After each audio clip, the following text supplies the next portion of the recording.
कानून के हाथ लंबे होते हैं, कानून शिकंजा कस देता है। कानून वो ताला है जो सिर्फ सोने चांदी की चाबियों से खुलता है। ये सब फिल्मी डायलॉग तो आपने सुने ही होंगे, लेकिन इस बार कानून का इकबाल बुलंद रखने के लिए और उत्तर प्रदेश के राम राज्य में तथाकथित आपराधिक जंगल राज को खत्म करने के लिए पुलिस ने एक ऐसा शिकंजा कसा जिसे देखकर आप भी शायद बेचैन हो जाएं। नमस्कार। उत्तर प्रदेश के हालात भयावह हो चले हैं, सबको पता है। कहने को उत्तर प्रदेश में प्रचंड बहुमत की राष्ट्रवादी सरकार है, प्रचंड शक्तिशाली यशस्वी मुख्यमंत्री श्री योगी आदित्यनाथ हैं और प्रचंड सुशासन है। महामारी के हाहाकार के बीच अयोध्या में जो राम राज्य का वटवृक्ष रोपा गया था वो सबको मालूम है, और उसकी छांव के नीचे कैसे जनता बाप बाप चिल्ला रही थी सबको मालूम है। पूरे प्रदेश में जहां कहीं से भी जो तस्वीर सामने आ रही थी वो रोंगटे खड़े कर देने वाली है, ये भी सबको मालूम है। आज भी कुछ ऐसा ही हुआ, इसलिए जरूरी है कुछ सवाल पूछे जाएं, और बहुत जरूरी है कि पूरी ताकत से सवाल पूछे जाएं, वरना हो सकता है कल आज सवाल नहीं पूछे तो कल आप सवाल ना बन जाएं। आपने ये तो सुना होगा कि उत्तर प्रदेश के मुख्यमंत्री योगी आदित्यनाथ ने सरकार में आते ही अपराधों की रोकथाम के लिए अपनी पुलिस को फ्री हैंड दे दिया था। अब उसी फ्री हैंड का अपराध की रोकथाम पर कोई असर हुआ या नहीं हुआ, अपराध बढ़ा या कम हुआ, ये तो आने वाले चुनाव के नतीजों में खुद ब खुद बता देंगी जनता। लेकिन सवाल यह है कि फ्री हैंड और कानून के शिकंजे का प्रयोग क्या पुलिस को शक्ति और संवेदना के बीच के रास्ते पर चलकर नहीं करना चाहिए? क्या पुलिस को स्वयं के विवेक से ये नहीं देखना चाहिए कि किस पर शिकंजा कसा जा रहा है, और क्या पुलिस को इस शिकंजे की जरूरत अभी है या नहीं है, ये तय नहीं करना चाहिए? वैसे तो उत्तर प्रदेश पुलिस को लेकर मेरी कोई खास राय नहीं बन पाती है, क्योंकि जहां एक रोज कोई मानवीय तस्वीर सामने आती है तो वहीं दूसरे दिन कुछ ऐसी तस्वीर सामने आती है जिसे देखकर उनका रिकॉर्ड फिर से वहीं पहुंच जाता है जहां वो होता है। बेवजह की पुलिसगिरी, हनक दिखाने, एनकाउंटर करने, थर्ड डिग्री, बेहिसाब यूएपीए केस लगाने के लिए बदनाम उत्तर प्रदेश पुलिस का एक और चेहरा सामने आया है। लेकिन ये सब आज दिखाने से पहले मैं उस बुद्धिजीवी फेसबुक के वर्ग से आज हाथ जोड़कर निवेदन करना चाहूँगा कि इस मामले में बीजेपी, कांग्रेस, सपा, बसपा, मोदी, योगी, राहुल सब ना करें। गलत को गलत कहा जाए बिना ये देखे कि किस पार्टी द्वारा शासित जगह पर हुआ है। गुड पुलिसिंग को सराहाया जाए और बैड पुलिसिंग की निंदा की जाए, तभी समाज एक प्रगतिशील दिशा में आगे बढ़ेगा। इस तस्वीर में आप इस बहादुर पुलिस वाले के हाथ में जो छोटा सा लटकता हुआ देख रहे हैं वो एक मासूम बच्चा मात्र नहीं है।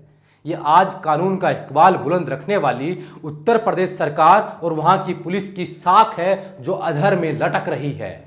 दरअसल ये घटना उत्तर प्रदेश के मेरठ के बेगमपुल चौराहे की है, जहां 22 जून को दोपहर को फुटपाथ पर रहने वाले कुछ मजदूरों की आपस में शराब के नशे में कहासुनी हो गई, और मौके पर कुछ ही दूर मौजूद ट्रैफिक पुलिस ने बीच बचाव किया।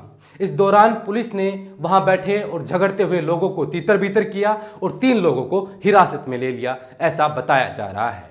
यह तस्वीर भी उसी दौरान की है जब उत्तर प्रदेश की बहादुर पुलिस बेगमपुल चौराहे पर कानून का इकबाल बुलंद कर रही थी। पुलिस का इरादा भी सामने आना था, दलीलें भी आनी थी। 21-22 करोड़ की जनता को संभाले रखने के लिए थोड़ी शक्ति की जरूरत भी थी। अकेली पुलिस वहां पर क्या करती? पुलिस पर पथराव हुआ, पुलिस को शांति व्यवस्था बनाए रखने के लिए बल का प्रयोग भी करना पड़ा। लेकिन अगर ऐसा ही है तो वहां पर महिला सड़क पर उत्पात कर रही थी, पथराव कर रही थी, तो पुलिस ने महिला पुलिस कर्मियों से संपर्क क्यों नहीं किया? मौके पर महिला पुलिस को क्यों नहीं बुलाया गया? वहां पर महिलाओं को भी पुरुष पुलिसकर्मी ही इधर उधर तीतर बीतर कर रहे थे। तो क्या यह एक प्रशासनिक भूल नहीं है? इसकी भरपाई कौन करेगा? इसका जवाब कौन देगा? लेकिन सवाल फिर वही है कि एक मासूम बच्चा जो ठीक से चल भी नहीं पाता, बोल भी नहीं पाता, उससे उत्तर प्रदेश सरकार और उत्तर प्रदेश शासन कानून व्यवस्था को किस प्रकार का खतरा था? और अगर उन्हें संभाल कर सुरक्षित स्थान पर पहुंचा रही थी तो फिर आराम से क्यों नहीं पहुंचाया? पुलिस को उस पर ऐसा शिकंजा क्यों कसना पड़ा? और यदि गलती हुई है तो फिर किसी जिम्मेदार व्यक्ति का माफीनामा या कोई बयान सामने क्यों नहीं आया? आया तो मेरठ पुलिस का बयान।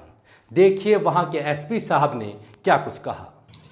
आपकी जानकारी में है, कल सोशल मीडिया के कुछ सेक्शंस पर एक फोटोग्राफ वायरल हुआ जिसके साथ में कैप्शन ये दिखाया गया कि ये पुलिस बड़ी गैर जिम्मेदार ढंग से एक बच्चे को उठाए हुए है और पुलिस अमानवीय कृत्य कर रही है छोटे बच्चे को इस तरीके से उठा करके। मेरे द्वारा इसके बारे में तत्समय ही इसका संज्ञान लिया गया था और इसमें हमारा वर्जन हमने इसमें बताया था कि हमने जो प्रथम दृष्टया जो घटनाक्रम था वो हमने आपको बताया था कि 2 गुटों में झगड़ा होने के बाद में बच्चे को वहां से इवैक्यूएट करने के लिए इस प्रकार से किया गया था, परंतु फिर भी चूंकि उसमें दूसरा एंगल प्रचारित किया जाता था तो उसमें जांच करना आवश्यक था। तो जांच के बाद जो परिणाम सामने आया मैं आपको बताना चाह रहा हूँ। ये घटनाक्रम इस प्रकार से ही है कि जो कल झगड़ा हुआ है 2 गुटों के बीच में, पुलिस के पहुंचने पर भी वो पक्ष नहीं माने और पथराव करते रहे, दूसरे को पत्थर मारते रहे। वहीं पर छोटे बच्चे भी डिवाइडर पर जो थे उन बच्चों को इससे चोट न लग जाए तो उसमें से बच्चे को पुलिस ने इवैक्यूएट किया था ताकि उसको सुरक्षित जगह पहुंचाया जा सके और उसके जीवन को किसी प्रकार की हानि ना हो। आज जांच में ये बात भी जानकारी में आई है कि बच्चे की माताजी से हमारी वार्ता हुई है। बच्चे की माताजी ने बताया कि उनका बच्चा पूरी तरह स्वस्थ है और उन्होंने पुलिस को इस बात के लिए धन्यवाद दिया है कि पुलिस के इंटरवेंशन की वजह से ही बच्चे को वहां पे पथराव से बचाने के लिए जो उठाया गया था और उसी वजह से उनका बच्चा स्वस्थ है, सुरक्षित है। उन्होंने पुलिस को धन्यवाद दिया है, पुलिस की कार्रवाई की प्रशंसा की है। मेरे द्वारा खुद बच्चे की माताजी से वार्ता करी गई है, बच्चा पूरी तरह स्वस्थ है और उसकी जो माता है वो इस बात से काफी संतुष्ट है।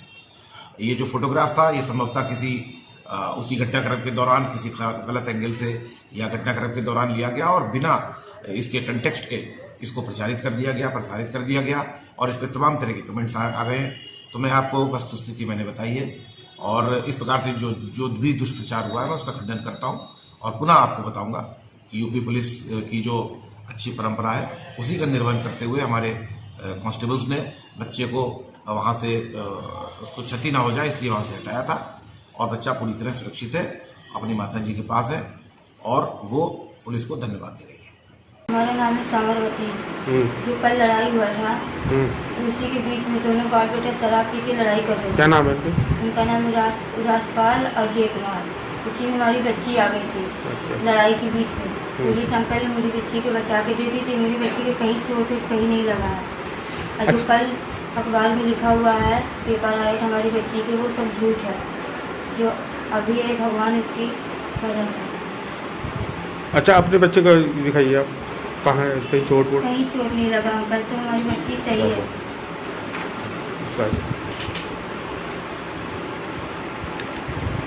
निश्चित आपकी मदद की है इसमें? हमको अंकल ने मदद की कि मेरी बच्ची जो की आज जान बचा के दी थी। जो आज अखबार में छपा है वो जो अखबार में छपा सब झूठ है। ठीक। आपने मेरठ के एसपी साहब और बच्चे की अम्मा को सुना। बच्चे की माताजी बता रही हैं कि कोई तकलीफ नहीं हुई, ना बच्चे को कोई चोट आई, बल्कि पुलिस ने तो उनकी मदद की है। लेकिन अचानक गाड़ी पलट जाने वाले राम राज्य उत्तर प्रदेश में ये कोई नई बात नहीं है। उत्तर प्रदेश शासन प्रशासन को और पुलिस को अब ये मनन करना होगा कि वह केवल कानून व्यवस्था बनाए रखने के लिए सड़क पर फैसला करने वाले, सजा देने वाले, 3rd डिग्री देने वाले वे कोई नहीं होते हैं। इसके लिए कोर्ट है, कानून है।